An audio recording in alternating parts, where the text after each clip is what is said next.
Hey, Dr. Von Duke here. Welcome to the quick and dirty rubric number 7, which is task 2, question 4 on the special education portfolio. So, what's the guiding question for rubric 7? What clear strategies did you use to encourage your focus learners' engagement?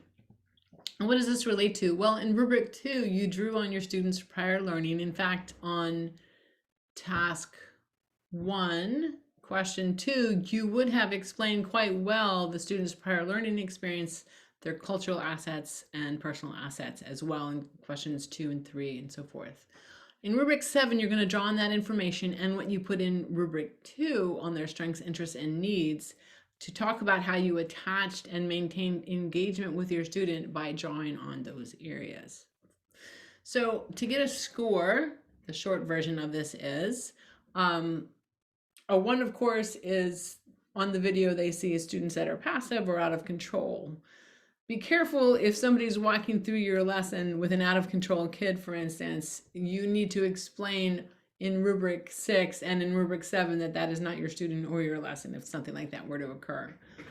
For a 2, which is pretty easy to obtain, the student is participating, they're not really mentally engaged, you're prompting and they're answering or doing. So you're saying something like, put the correct one here, and they put it there, and they put it there, or they answer yes, no, not much thinking, just prompting. For a 3, you can actually have vague links to prior learning, but you are drawing on the explicit strategy that you would have already described in your lesson plan to maintain active engagement. So maybe you have a strategy of just asking a series of questions to your student. Each question they're asking, they're answering thoughtfully.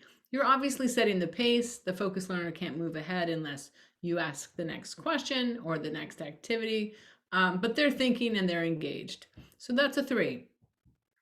To get a 4, you would have to explicitly link on the video that the reviewer should see you be able to say, remember when you had this learning and you had that part, and now we're going to take that and add to it this part. So there's an explicit linkage that's happening on the video. You're using more than one strategy. So maybe in your lesson plans, you have 2 or 3 different activities to maintain your students' engagement.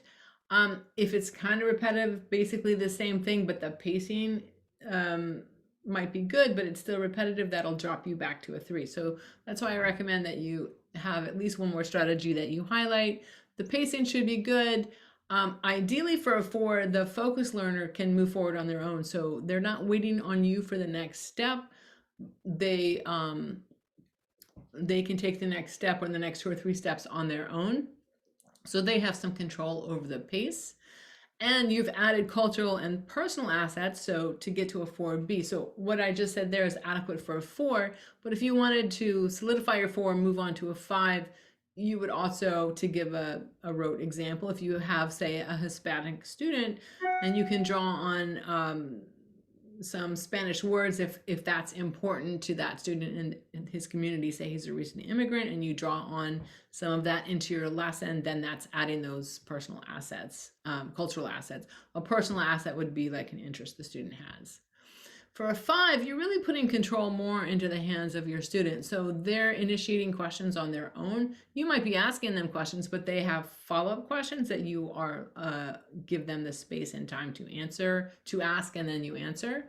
They may come up with something that they want to do to initiate an activity with the thing that you're working with that you're not pacing them to do. It's something they think of or initiate. Hey, I want to try it over here this way. And another option is to prompt them to think about, what does this relation relate to in your life? So you're prompting them to bring in some prior learning or something of their cultural or personal asset. So in order to prepare to answer this question, I always recommend in my courses something like this, where I ask you to go get your 2 video files. You would have already created those 2 video files now for rubric number 6, which is another downside of task 2, because obviously you're only allowed to put in 2 videos and you've had at least a minimum of 3 lessons. You're going to select the videos that show what you're being asked for in a rubric, and the prior rubric is going to influence your selection.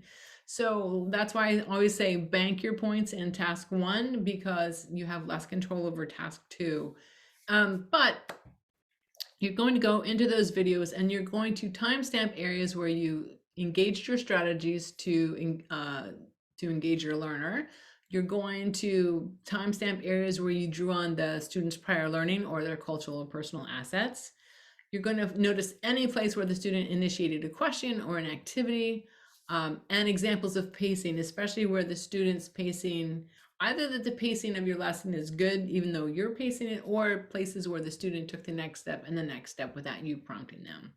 And then transcribe those places that you timestamped. Make sure your timestamp is wide enough so when the reviewer goes to check it, and they will have enough context to understand what's going on, and then transcribe exactly what you want them to read and put it in your commentary.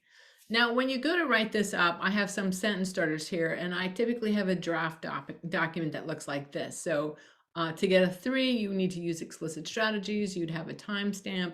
Here's my sentence starter. And then here's how this strategy connects the student to obtaining the lesson objective. That how part is incredibly important for you to get that rubric score. And then this is my example here with a filled in example. As always, I'm Dr. Von Duke. I'm here because I find this portfolio very stressful as people are trying to get an adequate income for the work they do as teachers. And at the same time, they're possibly new teachers or teacher candidates finishing their schooling, and you're trying to meet the needs of kids. And this is kind of cognitive overload, trying to figure out all the moving parts of the TPA. So I provide this as a service to try to simplify that. Should you need more help and more direction than what I'm providing here, I have a very cheap course that walks you through all 15 of the rubrics for the SPEC Ed. It's available here through my link tree you see there at the bottom. It's $20. And then beyond that, I have some other options. So I look forward to seeing you around at the next video.